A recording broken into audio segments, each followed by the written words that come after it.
Oi, pessoal, boa tarde, tudo bem? A gente vai dar início agora à aula da UC7 de sobremesas nacionais e internacionais. O que eu trago para vocês hoje são sobremesas de 5 duplas que já fizeram o trabalho.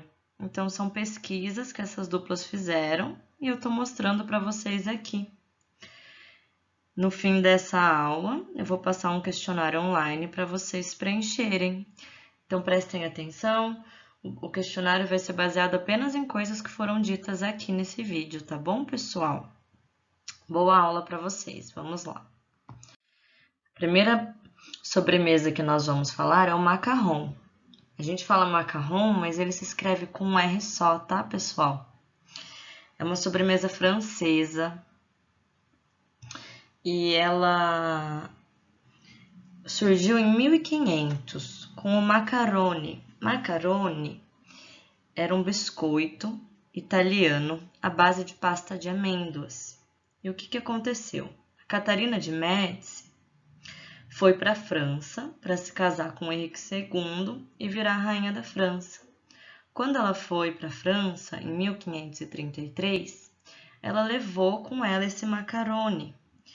E a partir daí, começaram a fazer os macarrons na França. No início, pessoal, eles não tinham essa aparência igual dessa foto que vocês estão vendo. Primeiro porque eles não eram coloridos artificialmente, né? Então a gente não adicionava corante.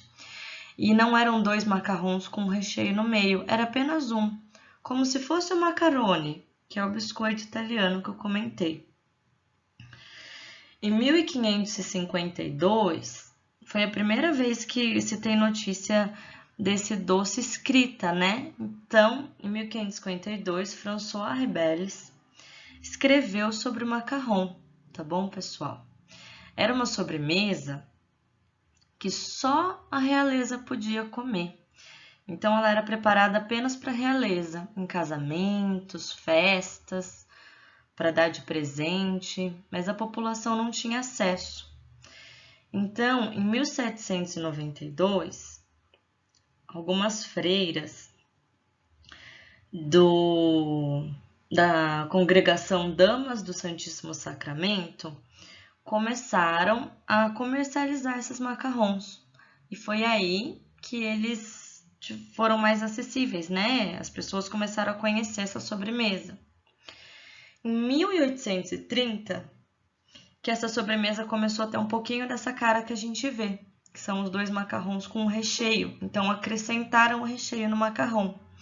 E só no século XX, que a Ladurée, que é uma confeitaria muito famosa, muito legal lá da França, começou a fazer esses macarrons coloridos e nesse formato que a gente vê hoje em dia, que foi o que deixou eles famosos, né, no mundo inteiro. Um conselho que eu dou para vocês, de uma coisa extra, é vocês pesquisarem o site da Ladurée. É muito legal, vocês conseguem fazer uma visita pela loja, ver os doces. Eles têm muitos tipos de macarrão, então é bem legal, tá bom? E só para falar, a Aline e a Viviane que fizeram o trabalho sobre o macarrão, tá bom, pessoal? Vamos continuar. Ingredientes principais. Deixa eu explicar para vocês. Eu não vou colocar todos os ingredientes aqui, nem método de preparo, porque vocês vão fazer essas sobremesas, mas não só por isso. Todas as sobremesas, elas passam por um processo de evolução. E nesse processo, vários métodos de preparo e receitas são criadas, né? De acordo com o local que ela foi feita, das pessoas que fizeram, dos ingredientes disponíveis. Então, a ideia aqui é que eu vou mostrar para vocês sempre os ingredientes que toda receita de cada sobremesa vai ter. E não tudo como se faz e tal, porque vocês vão preparar essas receitas, tá? Quando a gente voltar para as aulas presenciais. Então, aqui os ingredientes principais que não podem faltar em nenhum macarrão é a farinha de amêndoas, o açúcar de confeiteiro e a clara de ovos, tá bom? Aí aqui algumas imagens do macarrão. Queria que vocês observassem que um macarrão perfeito, a gente chama, ele tem essa superfície bem lisinha em cima. Vocês podem ver que ele não tem nenhuma bolinha. Embaixo ele tem esse anel. A gente fala que o macarrão tá bom quando esse anelzinho se forma, né? Com essa carinha de suspiro. E aí o macarrão, ele é uma sobremesa bem delicada para ser feita. Ele tem toda uma temperatura de forno.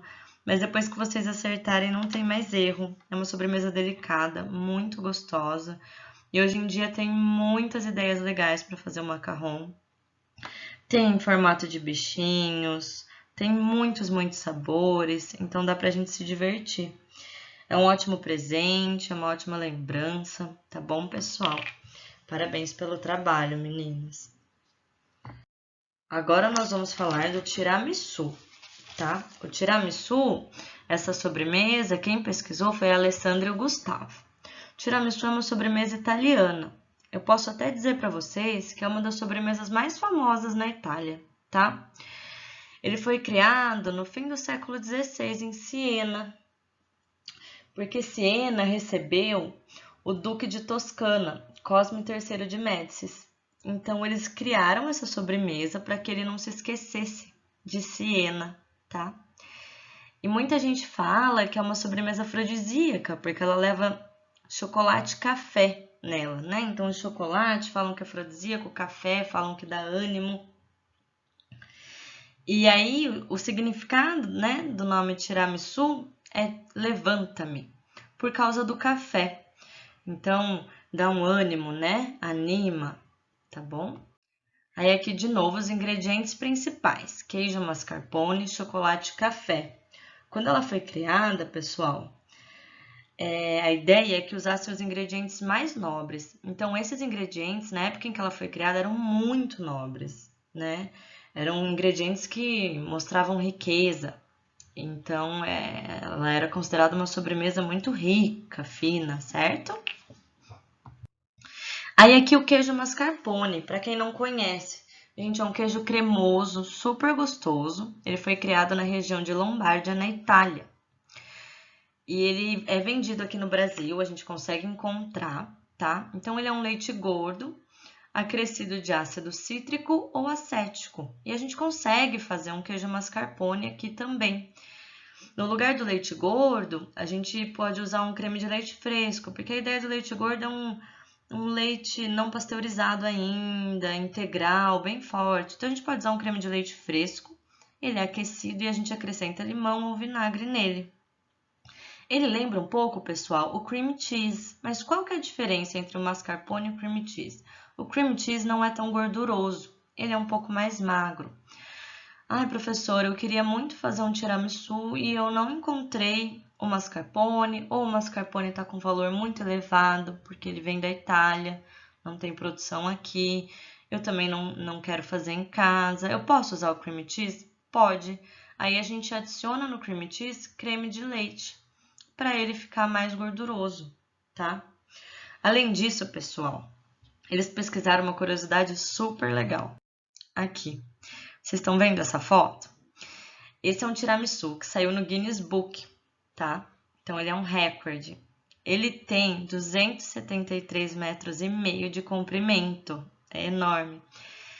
Nele foram usados 50 mil biscoitos, 500 quilos de queijo mascarpone, 300 litros de café, 65 quilos de açúcar, 60 quilos de gema de ovo, 70 quilos de clara de ovo e 65 quilos de cacau.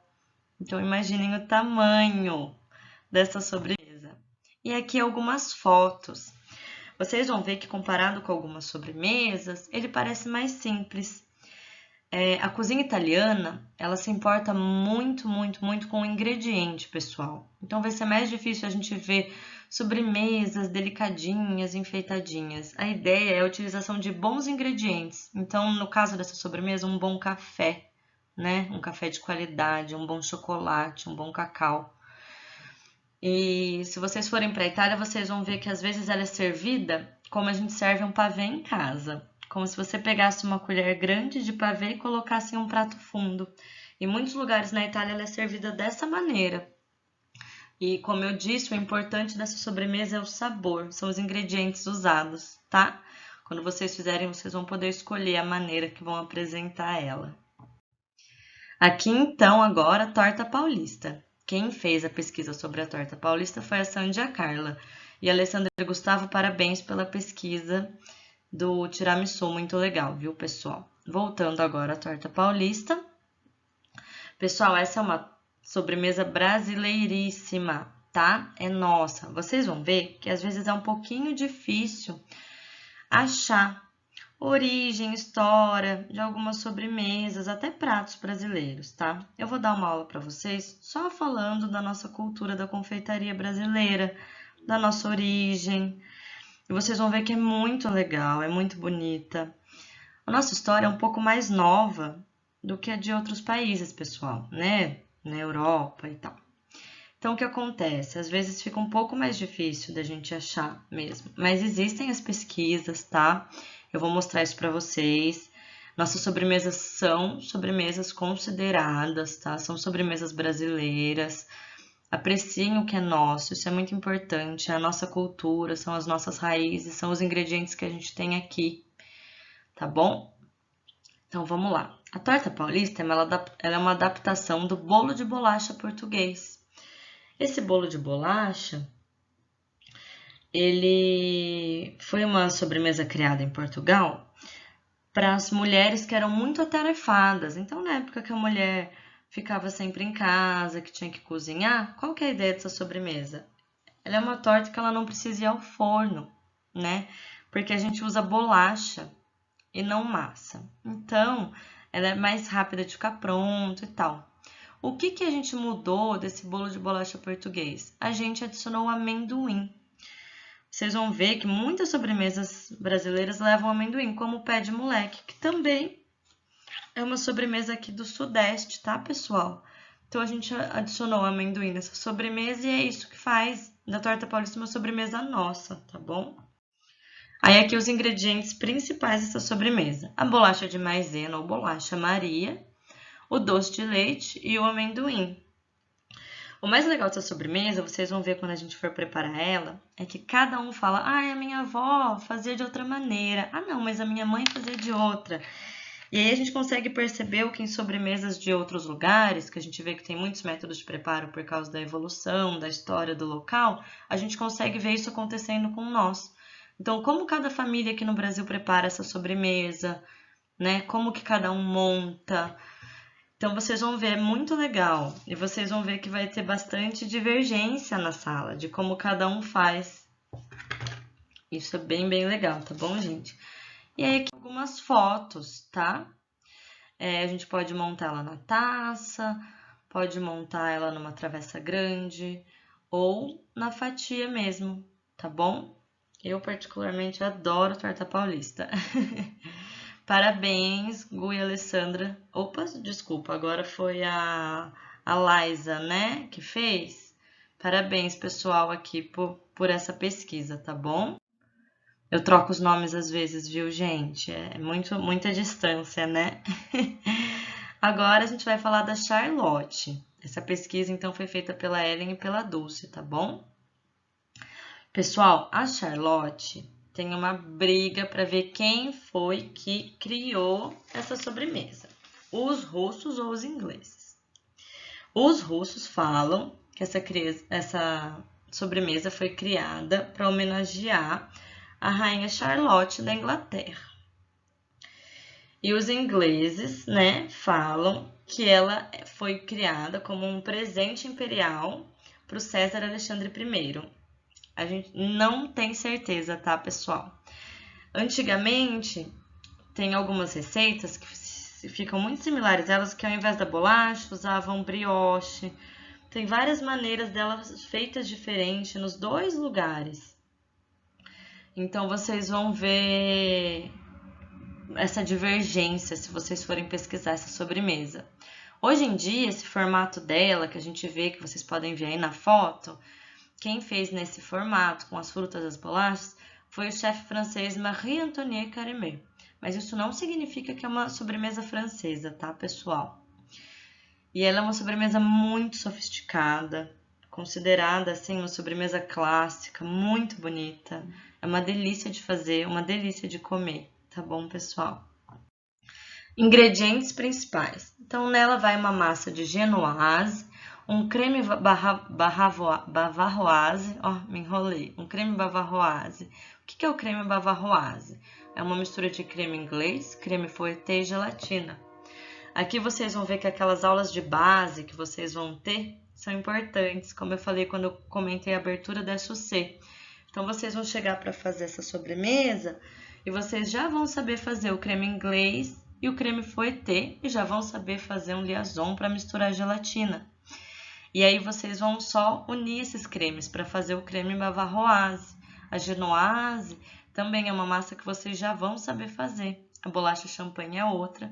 E as frutas frescas, tá bom, pessoal? Então, a Charlotte, ela é preparada com esses ingredientes, essas partes aqui nela. E aqui algumas imagens para vocês verem. Pessoal, vocês podem usar frutas, chocolates, do jeito que vocês quiserem. A criatividade pode rolar solta. E aí um conselho que eu sempre dou é que sejam usadas frutas da estação, né? Que daí elas vão estar maduras, gostosas. É uma sobremesa super leve. A aparência dela é de ser uma sobremesa grande e tal, mas ela é muito leve, tá? Airada. É uma delícia essa sobremesa, pessoal. Parabéns pelo trabalho. Vamos dar continuidade aqui. Então, agora a gente vai falar da ópera. Quem fez essa pesquisa foi a Sueli e a Wendy. Gente, essa é uma das sobremesas mais clássicas que se tem na França, tá, pessoal? Pessoal, todo mundo é apaixonado pela ópera. Vocês vão ver, é um trabalhão para fazer e vale muito a pena no final. Então, ela foi criada em 1955 por um francês, o Gavilon. E o nome dela se dá, quem escolheu o nome dela foi a esposa dele, porque ela gostava muito de ir à ópera. Então, ela resolveu chamar essa sobremesa de ópera. E também existe uma disputa que falam que o Gaston Lenôtre quem criou, mas o nome ópera vem da esposa aí do Gavilon. Então fica essa disputa, ninguém nunca sabe ao certo, né? Foi em 1955, mas a sobremesa tá aí. E pessoal, ela foi uma revolução da confeitaria. Porque em 1955, as sobremesas ainda eram bolos redondos, grandes, altos. E essa sobremesa, ela é quadrada, delicada, pequena, com 10 camadas. A ideia é que em cada mordida você consiga sentir o sabor de cada uma dessas camadas, separadas, mas que elas combinem ao mesmo tempo. Então foi uma revolução realmente da confeitaria e a partir disso começaram a surgir muitas coisas novas. Vocês vão ver que hoje em dia o pessoal já faz óperas de outros sabores, né? Eles então pegaram o clássico e transformaram. Eu já vi até ópera com cupuaçu, muito legal. Vocês vão ver que tem várias possibilidades, tá? Aí aqui, camadas da ópera. Então temos genoise, biscuit jaconde, a ganache de chocolate, creme de manteiga de café, a calda de café e o miró de chocolate, que é a glaçagem, que fica aquele espelho de chocolate lindo em cima. É uma sobremesa de muitos passos, exige muita técnica e fica perfeita, pessoal. Aqui as fotos para vocês verem, né? E tem gente que escreve ópera, muitas pessoas colocam folhas de ouro em cima, tem gente que faz nota musical em cima dela. Então vocês vão ver vários formatos, tá? Essa sobremesa é realmente sensacional, viu, pessoal?